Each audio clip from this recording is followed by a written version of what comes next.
1870 December 9 பிறந்து அமெரிக்க தேசத்தில் இறையியல் கல்வி கற்று அங்கேயே தன்னுடைய வாழ்க்கையை வாழ நினைத்த ஒரு இளம்பெண் கர்த்தருடைய கரத்தில் பயன்படும் கருவியாக மாறின உண்மை சரித்திரத்தை இங்கே காட்சியமைக்கிறோம். தேவன் தாமே இதன் வாயிலாக உங்கள் அனைவருடனும் இடைப்படுவாராக.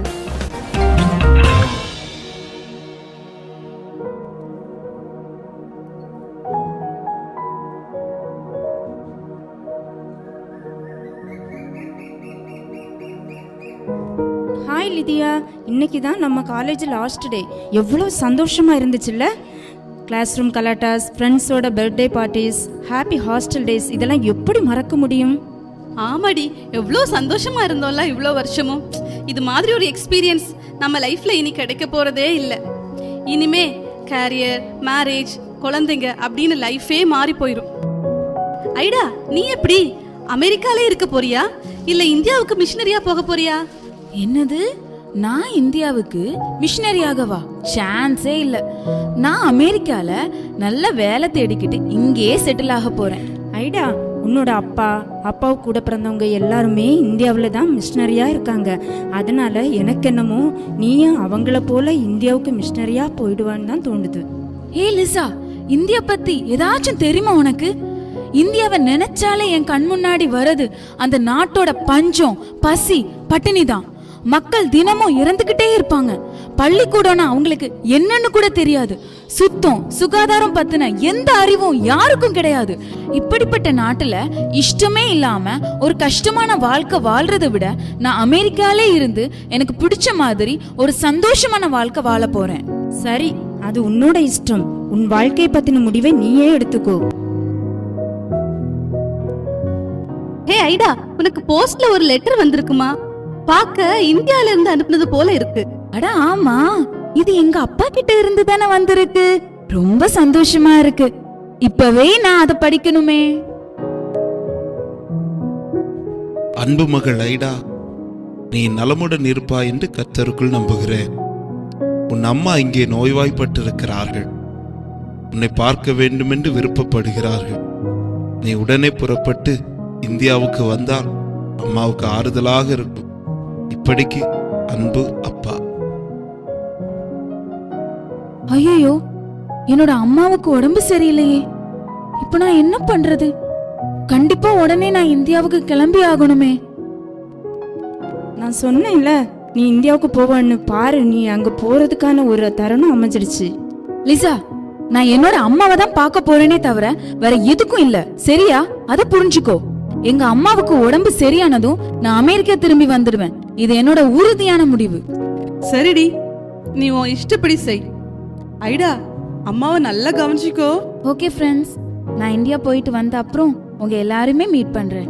பாய் லிடியா, பாய் லிசா.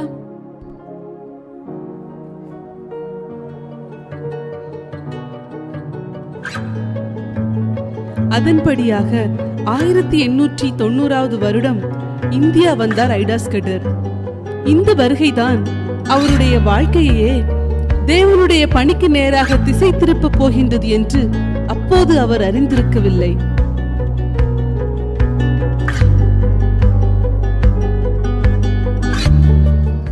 ஹலோ டாடி, எப்படி இருக்கீங்க?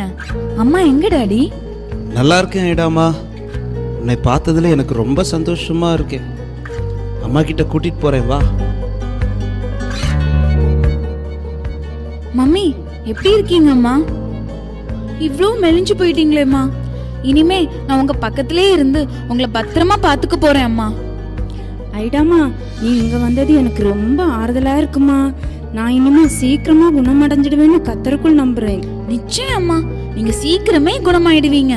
ஐடாமா, ரிஃப்ரெஷ் பண்ணிட்டு டின்னர் சாப்பிட்டு ரெஸ்ட் எடுமா. பக்கத்து ஊர்ல வயசான ஒருவருக்கு சிக்கன் பாக்ஸ் வந்திருக்குமா. நான் போய் சீக்கிரம் ட்ரீட் பண்ணிட்டு வந்துடுறேன். அம்மாவை கவனிச்சுக்கோ. சரி டாடி, நீங்க கவலைப்படாம போயிட்டு வாங்க, நான் பாத்துக்கிறேன்.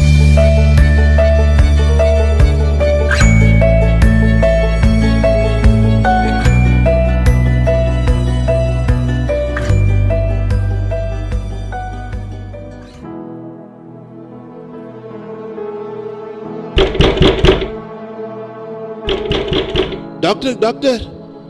யார் இந்த நேரத்துல கதவு தட்டுறது? சரி போய் பார்க்கலாம். அம்மா அம்மா, எங்க ஆத்துல என் ஆத்துக்காரி பிரசவ வழியில துடிக்கிறாமா. வீட்டு வைத்தியம் பார்க்குற எல்லாரும் கையை விரிச்சிட்டாங்கம்மா. கல்யாணம் முடிஞ்சு 1 வருஷம் தாம்மா ஆச்சுது. நீங்க சீக்கிரம் வந்து என் ஆத்துக்காரிக்கு பிரசவம் பாருங்கம்மா. என்னோட அப்பா தான் டாக்டருங்க. அவர் வெளியில போயிருக்காரு, சீக்கிரம் வந்துருவாரு. வந்ததும் உங்க வீட்டுக்கு கூட்டிட்டு போங்க, அவர் நிச்சயம் உங்களுக்கு உதவி செய்வாரு. ஐயோ, என்ன பேசுறேம்மா? அபச்சாரம் அபச்சாரம். ஒரு ஆம்பளை என் ஆத்துக்காரிக்கு பிரசவம் பார்க்கறதா? என்ன நினைச்சிருக்கே? எங்க ஆத்து பொண்ணுங்க ஆத்து விட்டு வெளியே அனுப்புறதே இல்ல. மத்த ஆம்பளைங்க கண்ணில் படக்கூட விடுறது இல்ல. இதுல எப்படிமா ஒரு ஆம்பளை வந்து பிரசவம் பார்க்கறது? நீங்க வாங்கம்மா, நீங்க வந்து பிரசவம் பார்த்தா அவ உசுரோட இருப்பாமா. வாங்கம்மா வாங்கம்மா. ஐயோ, நான் டாக்டர் இல்லைங்க, என்னால அவங்களுக்கு பிரசவம் பார்க்க முடியாது. நான் அதை பத்தி படிக்கலைங்க. எங்க அப்பா இப்ப வந்துருவாரு, நானும் அவர் கூட வந்து உங்களுக்கு உதவி செய்யறேங்க. இல்லம்மா, என்ன ஆனாலும் ஆம்பளைங்க இங்க ஆத்து பொண்ணுக்கு பிரசவம் பார்க்கறதுக்கு நாங்க அனுமதிக்கவே மாட்டோம். ஐயோ, ஆத்துக்காரிய காப்பாத்த யாரும் இல்லையா? யாரும் இல்லையா?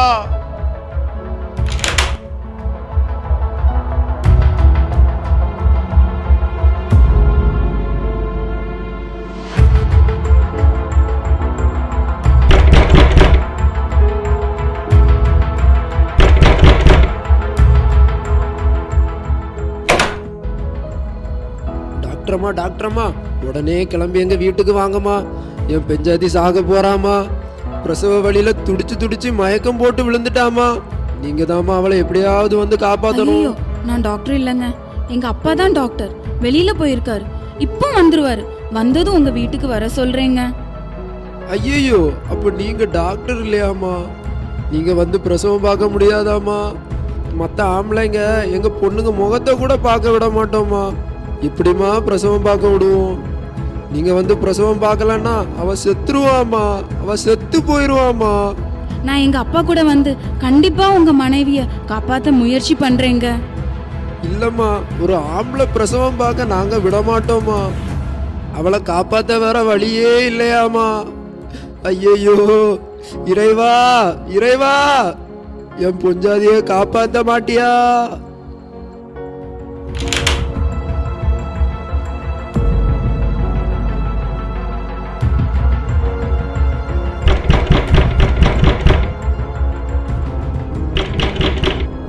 ஐயோ, யார் இது? மறுபடியும் பதட்டமா கதவு தட்டுற சவுண்ட் கேக்குதே. இயேசுவே, யாருக்கும் எந்த கஷ்டமும் வர வேண்டாம்ப்பா. அம்மா அம்மா, என் மனைவி பிரசவில்ல துடிக்கிறாம்மா. தலை பிரசவம்மா.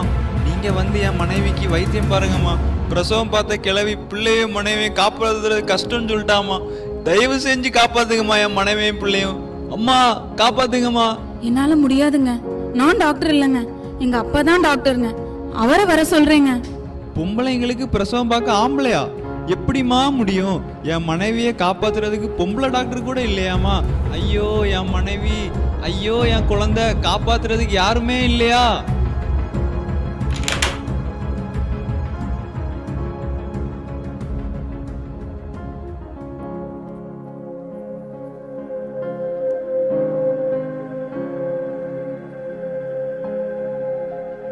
ஐடா ஐடா, ரொம்ப களைப்பா இருக்குமா அப்பாவுக்கு. ஒரு டீ போட்டு தருவியா? என்னம்மா என்னாச்சு? ஏம்மா இப்படி அழுற? அப்பா, நீங்க வீட்டில் இல்லாதப்போ 3 பேர் அவங்க ஒய்ஃபுங்களுக்கு பிரசவம் பார்க்க டாக்டர் வரணும்னு தேடி வந்தாங்கப்பா.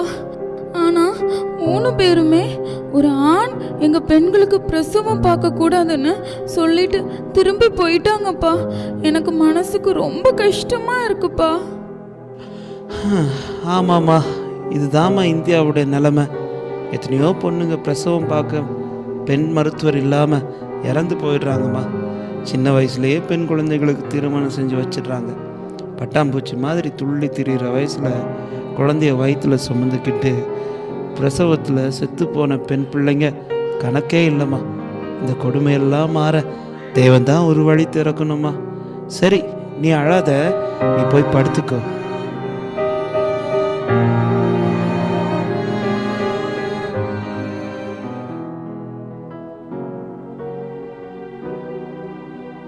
ஐயோ, ஆத்துக்காரியை காப்பாத்த யாரும் இல்லையா? யாரும் இல்லையா? இறைவா, என் பொஞ்சாதியை காப்பாத்த மாட்டியா? ஐயோ என் மனைவி, ஐயோ என் குழந்தை, காப்பாத்துறதுக்கு யாருமே இல்லையா? ஐயோ கடவுளே, எனக்கு தூக்கம் வரலையே. அந்த பொண்ணுங்களுக்கு என்ன ஆச்சுதோ? என்னை விட சின்ன பொண்ணுங்க இப்படி வேதனைப்படுறாங்களே. இத மாதிரிப்பட்ட பெண்களுக்கு உதவி செய்ய யாருமே இல்லையே.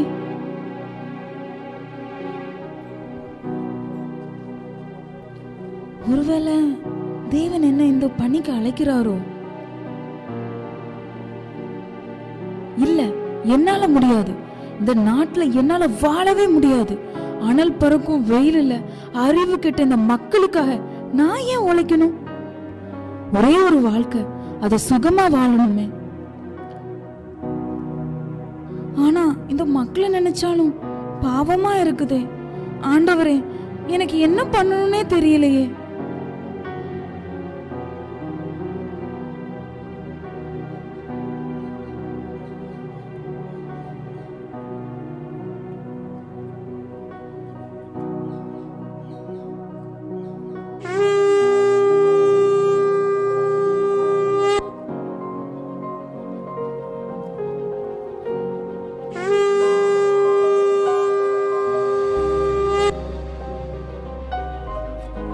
ஐயோ, இது அந்த பிராமணரோட மனைவியாச்சே.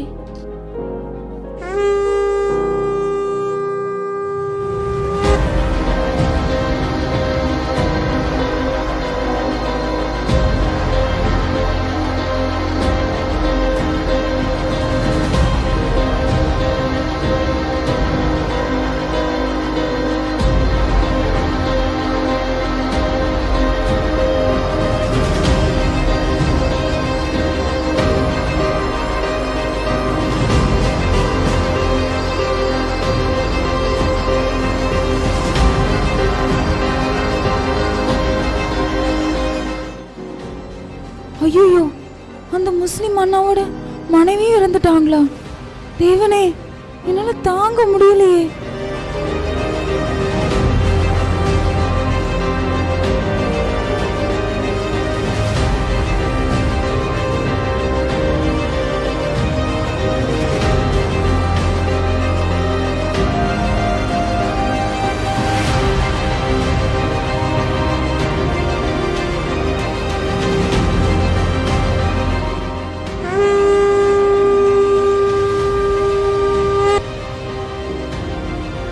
ஐயோ, இவரோட மனைவி இறந்துட்டாங்களா? ஆண்டவரே, என்னால இந்த கொடுமையை பார்த்துக்கிட்டு இங்க இருக்கவே முடியலப்பா.